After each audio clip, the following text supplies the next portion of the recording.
Before we get started, there'll be spoilers for the 1000-year Blood War arc of Bleach in the video to come. So, by now we've all seen the epic conclusion to Bleach the 1000-year Blood War arc anime part 2, featuring a completely reworked and revitalized battle between the Zero Division and Yhwach's Schutzstaffel as the war for the Royal Palace escalates into a full-blown showdown of divine proportions. Before episode 24 aired, I made it clear that this was an area of the story that I felt needed to be shown in full, that needed a hefty amount of additional content to bring it up to par, and that without it, the 1000-year Blood War arc anime would be missing a huge opportunity laid bare before it. I posted a video detailing the entirety of the battle between the two sides as seen in the source material, and how I felt that despite the showdown's immense potential and excellent build-up, it then failed to execute any kind of meaningful payoff whatsoever. And now, several months on from the end of the second core, it's time for a follow-up of sorts, a post-mortem if you will, a sequel. Though, based on how episodes 24, 25 and 26 ended up turning out, it might feel more akin to a victory lap. We all know by now that the team succeeded in transforming this much maligned battle into something far more befitting of its place in the narrative. A truly explosive fight between two sets of monstrously powerful warriors battling for essentially the fate of the world as we know it. In the source material, the Zero Division had been hyped up immeasurably since day one. In fact, the very moment these captains arrived on the scene in chapter 516 was punctuated by Kyoraku claiming that the five of them together were stronger than the entire combined might of the Gotei 13 itself. And yet, rather than this statement acting as the badge of honor of anticipation for these characters that it should have done, it instead wound up acting as little more than a heavy noose hanging round their necks. All of that's to say we never saw that fabled strength of theirs really play out. The anime, however, has done everything in its power to rectify this error, helping the Zero Division redeem themselves with a litany of new skills and abilities while keeping the fight as even as possible. So, in this video, rather than lamenting what could have been, as was the topic of the original video on this fight, we're now going to take a look at everything new added to the battle between the Zero Division and the Schutzstaffel in the 1000-year Blood War arc anime for the members of Squad Zero. And, well, they added a lot. So, let's dive right in. I think the easiest way to approach this video is to look at it character by character, to see how each individual member of the Zero Division was given more to do, and more chance to show what they're capable of. As it's mostly the same as the source material, albeit with a few cuts here and there, I won't be looking at Ichibe's fight with Yhwach in this video. I'm planning a battle analysis specifically for their fight in the weeks and months to come. So let's begin then with Kirinji Tenjiro, the hot springs demon and inventor of the healing power of Kaido. In the original version of the invasion, Tenjiro actually had an additional scene that was removed here in the anime. When Hashwolf initially summons a squad of soldats to rush the palace entrance, Tenjiro is first on the scene, sweeping the Quincy soldiers off their feet with his sealed Zanpakuto. Tenjiro then challenged Yhwach directly before conjuring a swirling torrent of boiling hot water to surround and scald the soldat. As Yhwach faced him down, the hot springs demon activated his Shikai Kinpika before the scene cut away to a different part of the war. The next time we saw Tenjiro, Yhwach had somehow evaded all of his attacks, leaving Tenjiro's overall contribution a little lacking, especially considering in the source material this is basically the extent of what he does. This is all removed in the anime's version. On the one hand, I find this to be a little bit of a shame, as I think the actual introduction for Tenjiro here is really well done, really epic,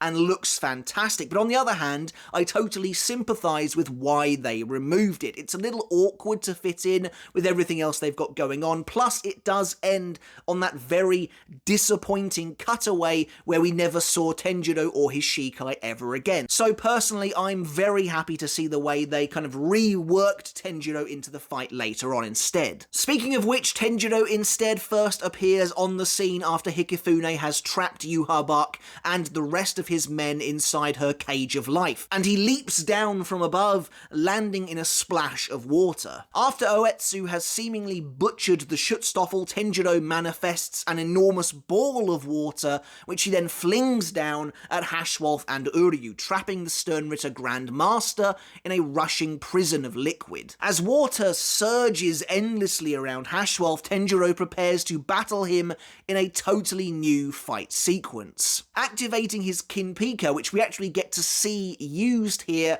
Tenjiro whips the lid from his oar, the short blade of his Shikai immediately illuminating the battlefield in a brilliant golden gleam. Tenjiro then dives into battle, flinging himself at the water and watching it part as he appears above Hashwolf, his Shikai glowing brightly overhead. In perhaps one of the most surprising scenes of the entire new fight, Tenjiro completely dominates Hashwolf, flitting around the Quincy with his fabled extreme speed as he continuously slams his sword into Hashwolf's shield, sending sparks flying with every hit. It's difficult to say what Kinpika itself is actually bringing to the fight here, unless it's simply making it harder for Hashwolf to see. However, as Hashwolf challenges Tenjiro to break his shield, Tenjiro drives Kinpika into it with a forceful strike, shocked to see Hashwolf manage to stop his attack. However, Tenjiro was only feinting, and with a powerful twist,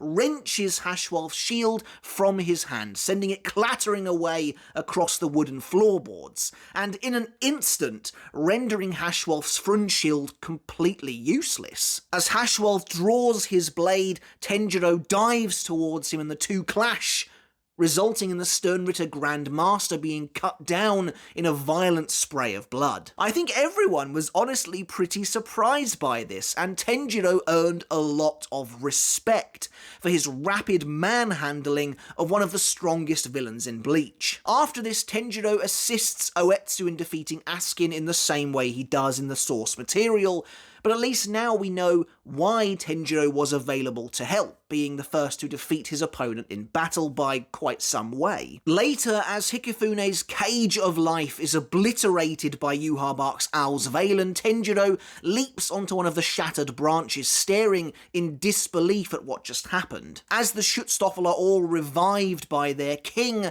Tenjiro stands alongside the Zero Division, brandishing his Shikai, ready for round 2 of the fight. As a newly powered up Leal blasts Oetsu, Tenjiro and Hikifune leap into action, attempting to block the sniper shot with their Zanpakuto. Again, this scene does occur in the original chapter, and as both of them realise in horror that Oetsu was still struck through the chest, this is where the original fight came to an end, and was the moment in the episode I was on the edge of my seat for. Thankfully, the anime continued on past the source material, which is exactly what I wanted to see, as Tenjiro unleashes Kinpika once more. I feel like here we really see what the point in his Shikai's ability actually is. Tenjiro unsheaths Kinpika in an instant and temporarily blinds Leal with its light, enabling the Zero Division to regroup. Admittedly, if that is the whole purpose of Kinpika's Shikai, it's probably a little underwhelming, especially since it is the first light-type Zanpakuto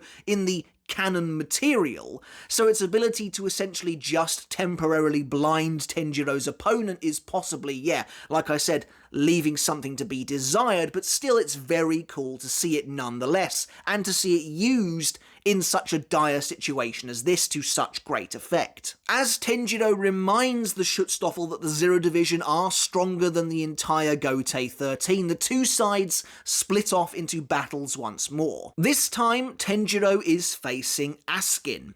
Tenjiro sends a torrent of his blood hell pond water into the air, causing a rainfall of blood that showers the battlefield, clearly an attempt to counter Asukin's shrift now that Tenjiro has some idea of what it does. Tenjiro leaps into the air and activates Kinpika, once again blinding Asukin briefly, causing the Sternritter to turn tail and run. Tenjiro catches up to Asukin and swipes at him, but Asukin slides underneath the strike and summons his staff.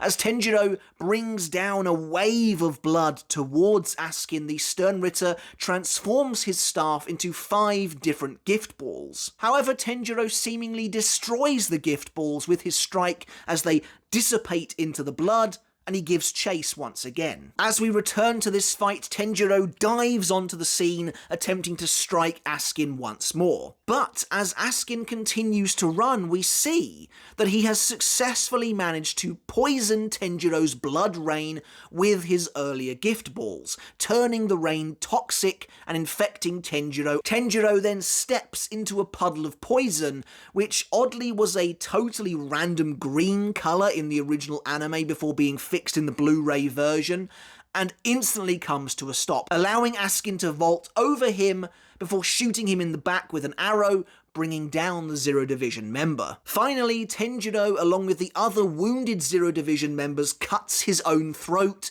to enable Senjumaru to activate her bankai, and he dies on his knees as the ground is soaked in crimson around him. Next up, Kiryu Hikifune is perhaps the Zero Division member with the least amount of new content afforded to them throughout this fight, though that doesn't mean she didn't get anything at all. Hikifune plays the support role in this battle overall, meaning she isn't as actively engaged in combat as the other 3, at least not initially anyway. Like in the source material, Hikifune first appears when she releases her Cage of Life, trapping the Schutzstaffel inside a prison made up of colossal trees. Along with the other members of the Zero Division, Hikifune gets a new introduction where she swings down from up high using vine-like branches extending from her palms before facing off against the Quincy. As the battle begins, Hashwolf uses the balance to split Hikifune's cage apart, which is again really cool, forcing her into action. Although she doesn't know what magic Hashwolf used to destroy the cage,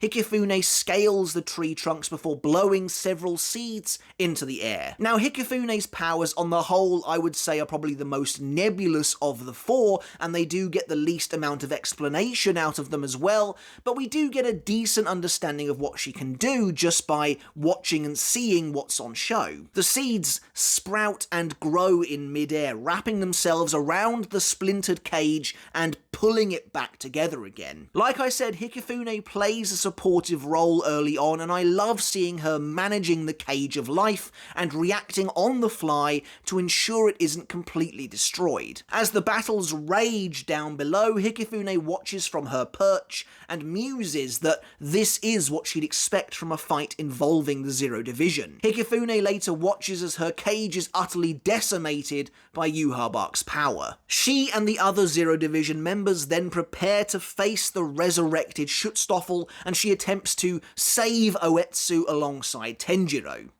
As the battle then begins anew, Hikifune claps her hands together, and from the floorboards beneath their feet, new buds sprout, colossal, twisting vines bursting out of the woodwork and ensnaring the Quincy inside a new, messier prison. This time the walls are so densely packed together as to shut out all light. Now separated, Hikifune finds herself against the mysterious Pernida. Unfortunately, we don't get to see Hikifune's Shikai in action, or at least not in any explicit way. While we don't learn its name or what it can do, we do see her utilising her Zanpakuto in combat in a way that might give us some clues. Hikifune launches several seeds into the air and then wafts her giant spatula behind them, rapidly accelerating their growth as more vines burst forth, speeding towards Pernida. Although Pernida is able to destroy several of the vines before they reach it with the compulsory,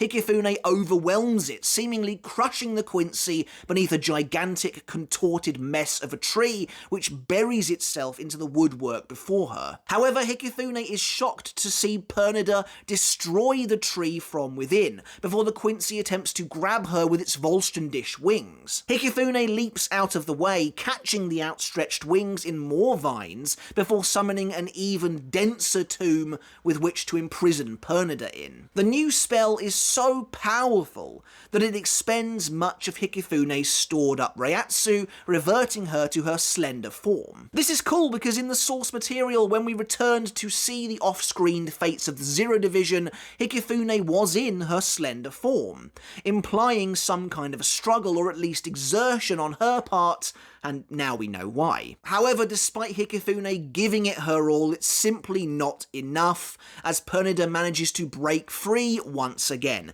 this time diving straight for Hikifune and defeating her in seemingly a single strike. Considering Pernida's ability, the compulsory and the way it works, I do wonder how it manages to take someone down like this without completely destroying their body, or a part of it at least. Maybe it just kind of slapped Hikifune and wiped her out. And so, with Hikifune down, the prison of tree branches around the fighters begins to crumble, letting the sunlight spill in once more. Then Hikifune, along with Oetsu and Tenjiro, kills herself to release Senjumaru's true power. Interestingly, we see Hikifune shrink her spatula down to size before revealing a blade within. Now, I wonder if this is actually her Shikai, as the Shikai of both Ichibei and Tenjiro turn their otherwise unorthodox Zanpakuto into a more traditional bladed weapon. Up next, we've got Shutara Senjumaru. Now, I'm not going to go in depth into all of Senjumaru's new scenes here, as I've done at least a couple of videos looking at her already. Suffice it to say that of the Zero Division members, Senjumaru receives not only the most new content of the lot,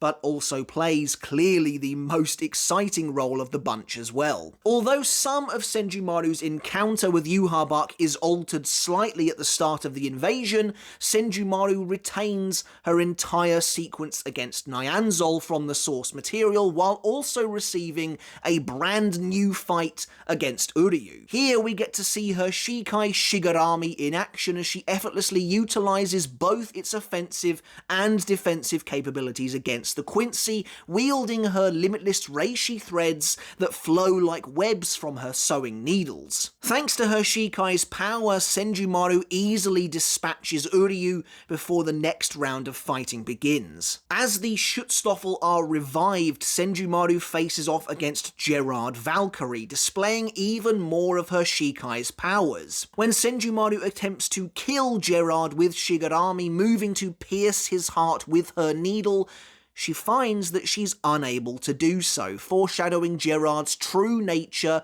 as the vessel that contains the heart of the Soul King. Gerard breaks free of Senjumaru's threads and punches her in the face, knocking her down to the ground, where he proceeds to stamp on her before violently tossing her against a nearby tree. Slumped over, Senjumaru appears defeated. However, her fellow Squad Zero members all kill themselves in order for her to use her bankai, Shatatsu Karagara Shigarami no Tsuji. As Kubo later revealed in his Q&A, it was determined Senjumaru was best suited to take on so many enemies at once, thanks to her reputation as the one with 1,000 hands. With the blood oath seal now broken, Senjumaru releases her bankai and imprisons all of the Schutzstaffel inside a hall made of tan mono fabrics, each one experiencing their own reality as an illusion of Senjumaru picks them off one by one. As the second core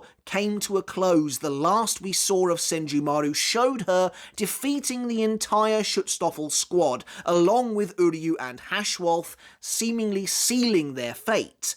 Though we know better, of course. As I mentioned, I've created a couple of videos already looking at the new additions for Senjumaru in particular, but it's safe to say that she was handled extremely well in the anime, and I couldn't be happier. Senjumaru genuinely has one of my favourite designs in Bleach, but until now that's really all she was. a cool-looking character without much substance to her, which is an issue that plagues the 1000-Year Blood War arc. Unfortunately, it's not just limited to Senjumaru by any means. However, the anime has gone some lengths to amending this, and while I'd always love to get more, this is more than I already imagined. If I had been sat down and told, outside of Ichibe, you've got one member of the Zero Division that you can really highlight, you can showcase their Shikai, their bankai, who would you pick?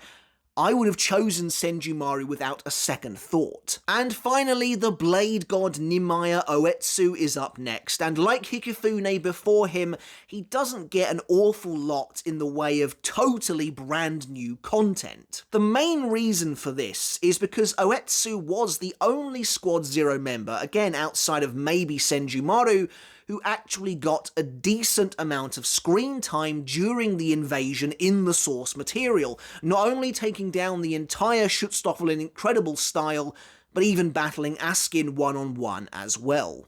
And all of that has been kept here in the anime, thankfully. Oetsu makes his flashy introduction in the same manner as the original chapter, a spotlight blasting into life as he appears before the Quincy with his experimental Zanpakuto, Sayafushi, by his side. The only difference is Oetsu's introduction now caps off a series of new introductions for the other members as well. As Oetsu takes down the STERNRITTER with ease, blitzing each of them and cutting them down in showers of blood, he and the other Zero Division members are then shocked to see Yhwach manage to escape the cage of life thanks to Uryu's antithesis abilities. Regardless, Oetsu then challenges both Uryu and Hashwoth, even going so far as to mock them over the idea of not knowing who the successor is actually supposed to be out of the two of them, but the two Quincy are quickly wrapped up in battles against Senjumaru and Tenjiro respectively, leaving Oetsu with no one to fight. The anime very cleverly segues this new sequence into Oetsu's battle with Askin, making it feel like a totally natural bridge between the new content and the old. Once the STERNRITTER are revived, Oetsu demands to know what's going on as Hashwoth explains the Owl's Valen to him. With round 2 upon them, Oetsu stares down the resurrected Quincy alongside his fellow Zero Squad members before being blasted in the shoulder by Lil Barrow's enhanced power. Here we continue with chapter 604, resulting in Oetsu almost being shot dead by the STERNRITTER. However, he's rescued at the last second by Senjumaru, who whisks him away before healing his wounds with an unusual cotton-like substance that stitches him back together again. Now back on his feet, Oetsu gleefully challenges the Quincy, mocking them for thinking they could mount a comeback simply by sprouting some wings. At the very top of Hikifune's new prison, Oetsu duels Lil now, darting and leaping out of the way of the Quincy's X-axis ability. Oetsu appears to be too quick for Lil, who tries to blast the Shinigami over and over again, striking only Hikifune's trees. Before he's able to move fast enough, however, Lil is horrified to see Oetsu is already upon him, the Squad Zero member bringing Sayafushi down with a grin as we hear the blade slicing through the air. However, Oetsu is perplexed when he realizes his blade has simply passed right through Lil, completely unaffecting him. Jumping backwards, Oetsu muses that Lil has an interesting trick, mirroring what Lil said to him during the initial blitz a few episodes ago. But Lil keeps his cards close to his chest, simply attributing his survival to the fact that he's now used to Oetsu's speed. Preparing to blast Oetsu again, Lil is surprised when Oetsu repositions himself briefly before lunging towards the STERNRITTER, seemingly accepting his fate. Suddenly, Lil realizes Oetsu's plan.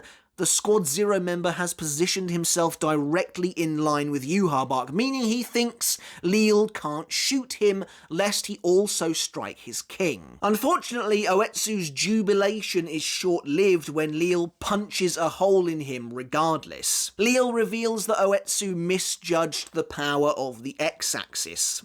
The blast doesn't keep travelling infinitely, instead it merely stops upon reaching its designated target, In this case, it's Oetsu himself. I'm kind of surprised Senjumaru doesn't just pass some of that cotton out to each member of the Zero Division so they can use in situations like this, unless it's really only her that can use it, because with a massive hole in himself once again, Oetsu could have just stuck some cotton in the wound, and maybe he'd have been okay. Instead, he collapses to the ground, lying defeated along with the other warriors of the Zero Division. However, Oetsu is the first to stagger back to his feet, and despite the blood running from his mouth, he takes charge and orders Senjumaru to release her power and take the Quincy down. Lifting Sayafushi to his neck, Oetsu cuts his throat, instantly ending his life and allowing Senjumaru to take control of the battle. And so that's just about everything new added to the big showdown in the Royal Palace for the Zero Division.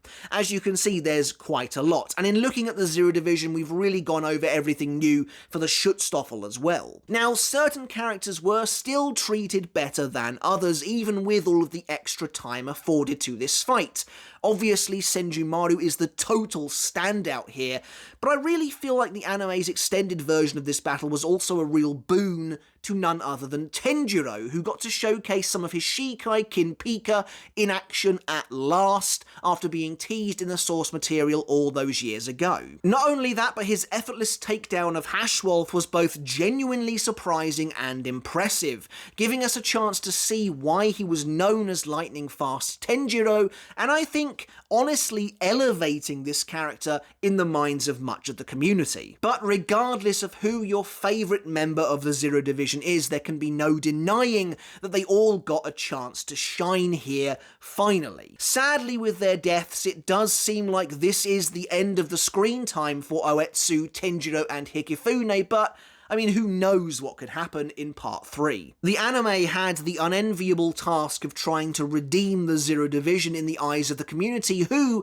after all of their insurmountable hype, were defeated in a pretty pathetic fashion off-screen originally. But now, thanks to the anime's version, we get a glimpse at what these Shinigami are really capable of, the incredible heights they're able to so casually reach. Admittedly, it is a little weird when you go back to chapter 611 and Yhwach announces that Squad Zero has fallen, you see all these characters lying defeated. It's a little strange to think now that most of them are just there because they killed themselves, unless something else does happen in the wake of whatever happens with Senjumaru's bankai. But regardless, after witnessing Oetsu's unparalleled skill with a blade, Hikifune's power over life itself stemming from her very body, or Senjumaru's bankai, the arrival of which was heralded by the trembling of the three worlds of Bleach itself, it's not hard to imagine that they might actually, at long last,